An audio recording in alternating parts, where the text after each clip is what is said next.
It's been 2 years, but the pain of losing Young Dolph still stings like it was yesterday. The fans in the community, they ache for justice. Now, speaking of justice, the police recently played their hand by releasing some pictures from the day of the incident. These are the new photos released by the Memphis Police Department. Surveillance photos show 2 people jumping out of a white car armed with guns. The people in those pictures are part of the infamous Trulla Mafia gang. Now, given this revelation, the people are not exactly placing all their bets on the police. They think maybe the police can't quite solve the case. Instead, they reckon the streets will do the talking. So here's what we're gonna do in this video. We're gonna shine a light on how and why Young Dolph met his end at the hands of the Trella Mafia, death. It was a crisp November day in 2021 when the tragedy struck. Young Dolph, known for his gritty lyrics and entrepreneurial spirit, met his untimely demise in his hometown of Memphis. He had always been proud of his roots and often returned to the city that shaped him. On that fateful day, November 17th, Dolph made a routine visit to Makeda's homemade butter cookies, a beloved bakery he frequented whenever he was back home. Little did he know that this visit would be his last. As he stepped out of his car and entered the bakery, 2 gunmen lay in wait. In a chilling turn of events, the gunmen, driving a white 2-door Mercedes-Benz, ambushed Dolph as he exited the bakery. Without warning, they opened fire, unleashing a hail of bullets upon the unsuspecting rapper. An autopsy later revealed the horrifying extent of Dolph's injuries. He had suffered a staggering 22 gunshot wounds, with bullets entering and exiting his body. Some of the wounds were inflicted on his forehead and back. This shows the sheer brutality of the attack. The news of Dolph's death left fans, friends, and family in a state of disbelief and mourning.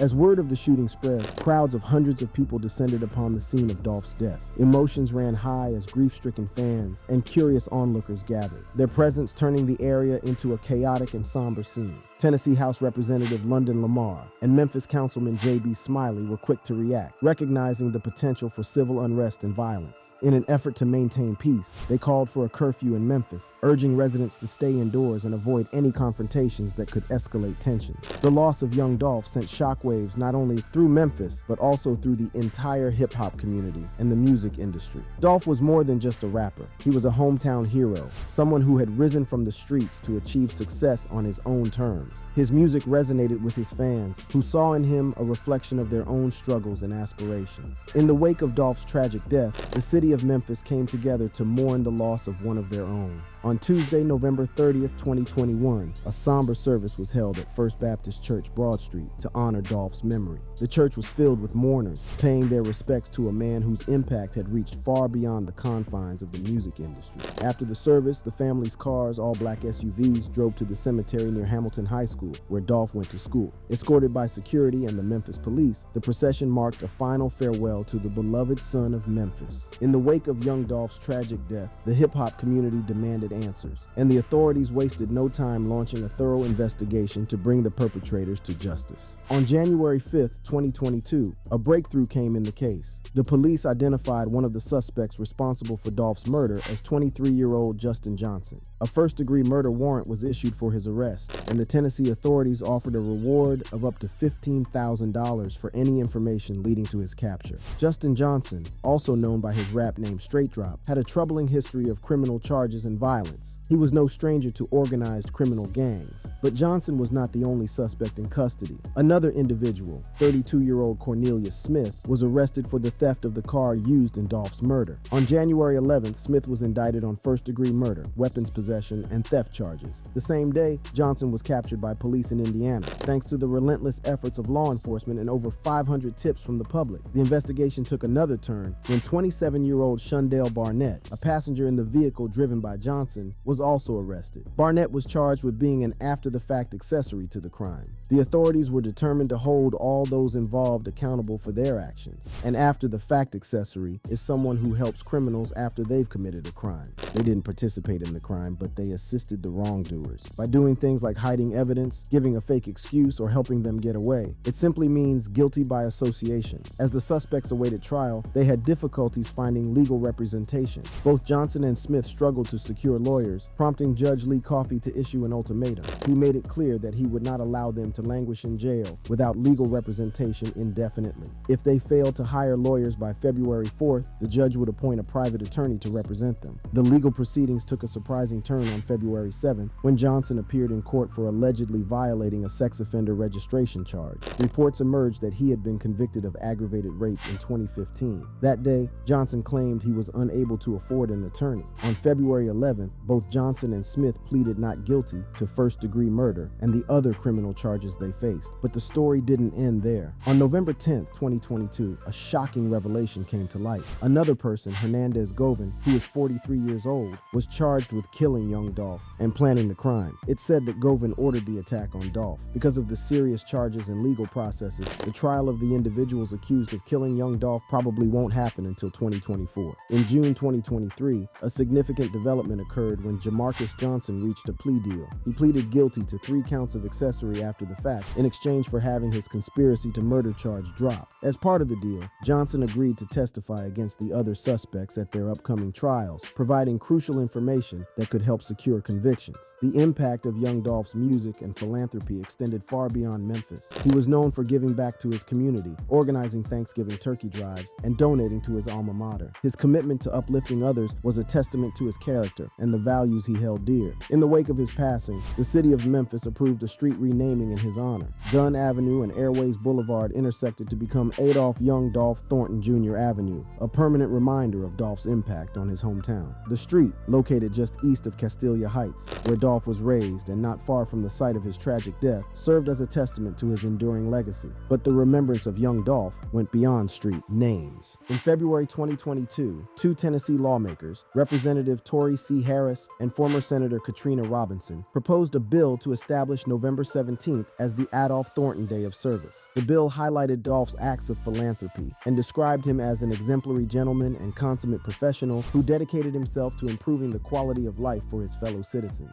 The proposed holiday aimed to celebrate Dolph's memory, music, and community service contributions while encouraging Tennesseans to help others. As we wait for the trial and the possible punishment of the suspects, let's take a closer look at Young Dolph's murder and why the Trulla Mafia might be involved. The police have identified 5 suspects: Hernandez Govan, Justin Johnson, Cornelia Smith, Shundale Barnett, and Jamarcus Johnson. These individuals have connections to Yo Gotti and the collective music group CMG. Remember when the police first accused the initial suspect, Johnson? They mentioned that he's also involved in organized gang crimes, which is true. In fact, all 5 suspects are connected to the Trella Mafia gang in Memphis, Tennessee. Now, these guys are not your typical street-level hustlers. They're different from typical gangs. They operate on a larger scale. They were running a car theft operation. Essentially, they'd steal cars from parking lots and then use these stolen cars for various illegal activities. But it's very serious because they are facing murder charges. I'll explain why. These suspects aren't just involved in regular gang stuff. They're part of a bigger criminal operation. This could lead to a RICO case.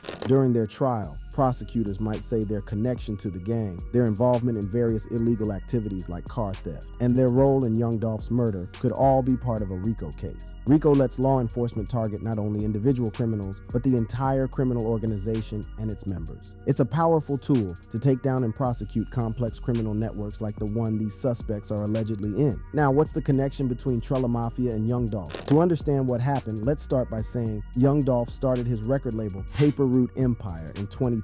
In 2017, he brought in Key Glock, who's his cousin by marriage, into the label. While it might seem like a favor, it's not just a family thing. Key Glock is actually a really talented rapper. However, this move caused tensions between Trella Mafia and Paper Route Empire because Key Glock and some other young rappers from the label had problems with Trella Mafia members. Dolph's decision to sign these rappers was a mistake. He was thinking about business, not considering these guys' street conflicts and issues. He didn't see things from the street's point of view. When there are issues with an artist like Key Glock, it's the responsibility of the one who signed them. That's what the Trulla Mafia did. They targeted Young Dolph. Some things also happened either before or after Young Dolph's death. These guys snatched Paper Route Empire's chains. In hip-hop, this is a sign of extreme disrespect. These guys didn't just steal chains from Paper Route Empire, they proudly wore them, which is a bold move, and like I said, very disrespectful. Apart from the issues between Paper Route Empire and the Trulla Mafia, Young Dolph also had a long-standing feud with another popular Memphis rapper, Yo Gotti. This feud was no secret, the Fatal Beef.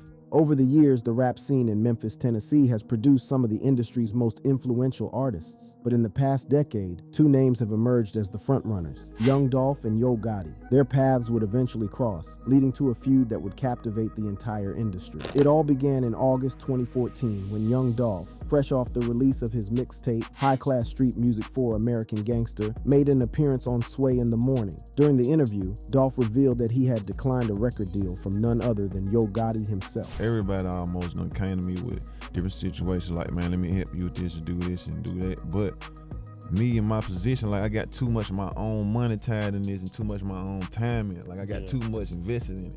You feel what I'm saying? He explained that he wanted to invest in himself and build his own movement rather than join forces with another artist. If I was him, I would have came to me like that. Yeah. You know what I'm saying? Yeah. But only thing was going to happen behind it was people like, oh, he popped off because of Gotti. You feel what I'm saying?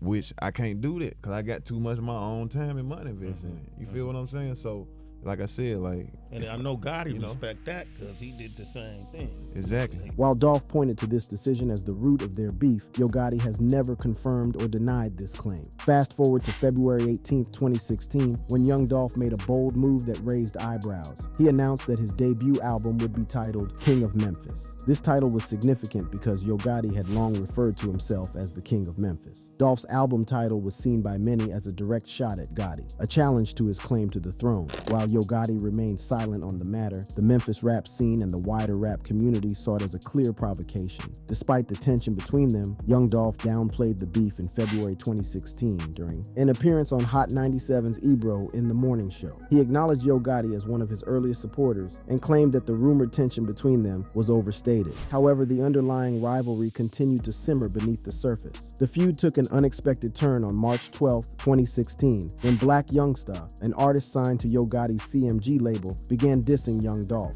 Many believe that Yo Gotti was behind Black Youngsta's decision to escalate the beef, but Gotti denied any involvement. In an interview with Tim Westwood, he addressed Black Youngsta's antics and threats against his rival, but did not directly address the beef with Young Dolph. Not one to back down, Young Dolph responded to the escalating tension with a diss track of his own. On February 1st, 2017, he dropped Play With Yo, a scathing song aimed directly at Yo Gotti and Black Youngsta. Fans and the rap community eagerly awaited Yo Gotti's response. After staying quiet and not getting into a public fight with Young Dolph for a while, Yo Gotti decided he had had enough. He responded with a diss track called Don't Beef With Me on February 11th, 2017. In the song, he didn't directly call out Young Dolph. He used subtle hints instead. The track was more like a warning than an aggressive challenge, and it featured fellow CMG artists Moneybagg Yo and Black Youngsta. On February 24th, 2017, Young Dolph released the music video for Play With Yo, further intensifying the feud. The visuals in the video mocked Yo Gotti. The tension between the two artists had reached a boiling point, and it seemed like there was no turning back. But the feud took a dark and dangerous turn on February 25th, 2017, when news broke that Young Dolph had been the target of a shooting in Charlotte, North Carolina. Over 100 rounds were fired at his vehicle. However, it doesn't seem like he was in the vehicle at the time. The incident raised concerns about the escalating violence and the safety of both artists involved. Following the shooting on February 25th, 2017, Young Dolph's safety was a major concern. When asked about the conflict on March 7th, 2017, he said, "That's old news." He didn't say much about the shooting in Charlotte either. At that point, it was unknown if the feud between the two Memphis artists was completely over, but it seems like things calmed down for a bit. Months after saying his issue with Yo Gotti was old news, Young Dolph got shot in Hollywood and was rushed to the hospital. The shooting happened near Shoe Palace, close to Hollywood and Highland. In a surprising turn of events, Yo Gotti was named as a person of interest by the Los Angeles Police Department in connection to the shooting. The LAPD's investigation pointed towards a possible connection between the shooting and the ongoing beef between the two rappers. On September 27, 2017, LAPD announced that an associate of Yo Gotti, Corey McClendon, had been charged with attempted murder in connection to the incident. The charges against McClendon further escalated tensions between the two camps and raised questions about the extent of Yo Gotti's involvement. However, the legal proceedings took an unexpected turn on September 28, 2017. Corey McClendon, who had been arrested on suspicion of attempted murder, was released without charges. This development left many puzzled and added to the intrigue surrounding the case. After Dolph was killed, many online people started sharing hints that Yo Gotti might be involved. I'm no detective, but it looks like internet sleuths were having a blast. They quickly made connections. People were talking about a link between Trulla Mafia and Gotti's crew. You've probably heard the saying, "The enemy of my enemy is my friend." Well, it applies to the situation between the Trulla Mafia, Yo Gotti, and Young Dolph. Young Dolph had issues with Yo Gotti. The Trulla Mafia had issues with Dolph and his whole group, Paper Route Empire. So it makes sense that the Trulla Mafia and Yo Gotti's crew formed a connection, as there is evidence in videos and pictures that show their association. Some pictures were circulating showing Hernandez Govan hanging out with Big Juke, who happens to be Gotti's sibling. You probably remember Hernandez Govan. He's one of the 5 suspects on trial for Dolph's murder. Later, a video came out where Grove Hero claimed that Big Juke offered $40,000 to anyone who would kill Young Dolph. If a nigga told you, "Hey man, man, look, bro, man, just put a $40,000 hit on you, bro. Like, man, come on, bro. Afterward, news emerged that the police questioned Big Jook. People talk about it, but we don't know all the details. Meanwhile, on the internet, many were accusing Gotti, Jook, and CMG of being involved in Dolph's death. Then, blogger Vada Fly caused a stir online by expressing what many were thinking. He said, Yo Gotti's brother being seen in a picture with the dude who got arrested for putting together Young Dolph's murder shows how much they hated him. It took a team to plot, plan, and strategize. On how to take Flipper out, them boys were sick Dolph was blowing up. We're not sure about Gotti's role yet, but the rumors about his connection in Dolph's death won't stop. After Young Dolph died, tensions in Memphis rose. Unfortunately, someone got killed for simply talking about it. This wasn't surprising because people expected harsh consequences for those linked to Young Dolph's death. War. Several public officials calling for a curfew tonight, fearing acts of retaliation in certain parts of the city. Remember when I mentioned earlier in this video that a House representative and a councilman asked for a curfew to prevent violence and retaliation? Well, let's discuss why they made that request. To understand why they wanted the curfew, let's take a closer look at Young Dolph's life. According to various sources, including Dolph himself, it's surprising he even made it to 2021. In a 2018 interview with The Guardian, he revealed that he'd been a target since he was a teenager. Dolph's life had a big impact on his 2 kids, his longtime girlfriend, and a city struggling to come to terms with the loss of one of its most important rap artists. Young Dolph wasn't just famous for his honest lyrics about close brushes with death, but also for his humor and how he cared about his friends and fans. He believed in the complexity of people and thought they shouldn't be judged solely by their actions or public conflicts. He saw himself and others as multidimensional, and he wanted his listeners to see the same. Despite his success, he remained approachable. His music gave a real glimpse into the challenges of growing up black and poor in the South, yet it was relatable and down to earth. Dolph not only excelled in making music, but also actively supported and guided young artists in the industry. Instead of signing with a major music company, Dolph chose to release his music independently through his label. He proudly shared how he achieved fame on his own terms and hoped other rappers would follow suit. Dolph rented a house in Los Angeles to escape his hometown problems. There he collaborated with artists and producers. One of his final projects was called Paper Route Illuminati, which he released before his passing. In one of the songs he said, "I put ice on everybody around me just to see them shining." He also gave his artists from the Paper Route Empire label a chance to shine in many of the 23 songs on the project. At 36 years old, Young Dolph found success in music and managed his businesses. He was a dedicated father who gave back to his. Every year, he organized an event in Memphis, providing turkeys and money to families in need. This demonstrated how he overcame his challenging upbringing, growing up in poverty with parents struggling with addiction. He credited his parents and grandmother for teaching him how to navigate life. He even used the phrase "rich crack baby" in his music to express strength, not to reinforce a negative stereotype about black mothers and their children dealing with substance abuse. In his 2018 song Black Queen, he celebrated his family and showed love for his grandma and mom, who had a big influence on him and ensured he finished school. He believed their mistakes were due to societal problems, not because they were bad people, and he didn't blame them. In an interview with XXL Magazine, he discussed his empathy for African American families and his goal to inspire and console through his music. While Young Dolph, like some other male musicians, had times when he disrespected women and the LGBTQ+ community in his lyrics, he might have become better with time. It's not fair to evaluate his value solely based on things like annual turkey giveaways or industry problems.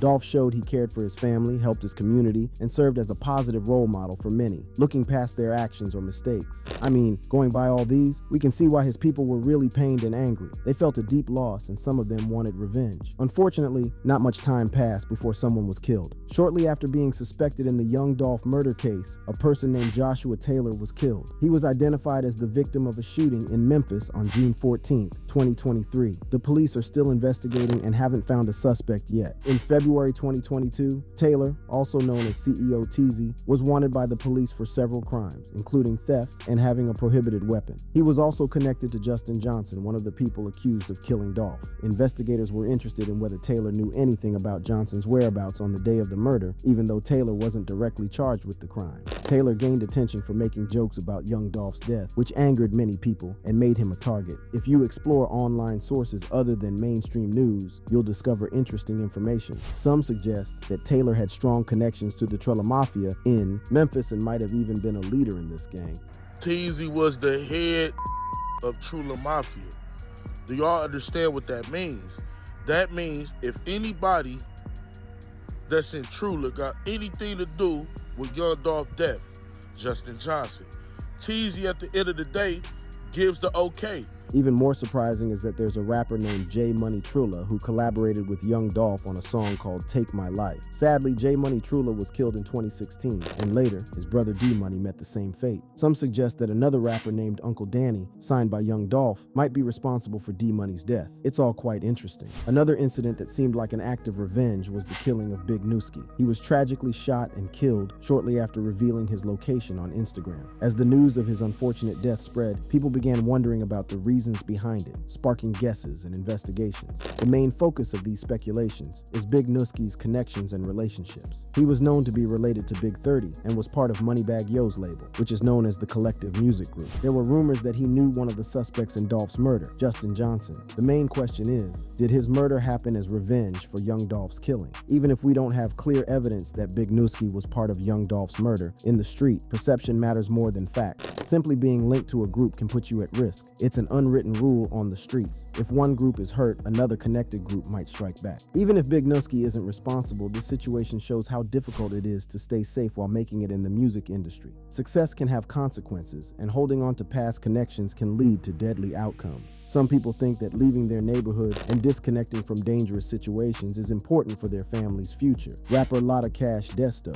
whose real name was Destiny Govin, was another person caught in this war. She was tragically killed in Houston on September 24, 2022. She was a rising star in the hip-hop scene, and she had a close relationship with rapper Lil Uzi Vert. A young man named Christian Williams was charged with her murder. While the police initially thought it might be related to a robbery or a road argument, they haven't determined the exact cause of the shooting. We later learned that Desto was the daughter of Hernandez Govin, who is one of the 5 suspects charged with Young Dolph's murder. About a month after her death, Govin went on Facebook and said he was sorry. He wrote, "I think I cursed you, Destiny, with my lifestyle. I apologize, baby." On March 29, 2023, another tragic incident occurred in Memphis. At 11:17 p.m., the Memphis Police Department received a call about a chaotic situation at a restaurant called Privé, which is associated with Yo Gotti. When responders arrived, they found 2 men who had been shot. Sadly, one of them died at the scene, and the other passed away later at the hospital. There were a total of 5 victims, including 4 men and a woman, who were caught up in this unfortunate event. At first, it seemed like a fight began inside the restaurant. About 40 shots were fired during the brawl. The restaurant Privé is co-owned by Memphis rapper Yo Gotti, and his lawyer, Arthur Horn, said Yo Gotti and his family are very sad about the incident. Horn said the fight actually happened in the parking lot as the night was ending, not inside the restaurant as some have claimed. It's possible that the recent violence is a response from people who want to avenge Young Dolph. We'll have to wait and see how everything develops. If you enjoyed this video, click on the card showing on your screen right now for more videos related to hip-hop culture.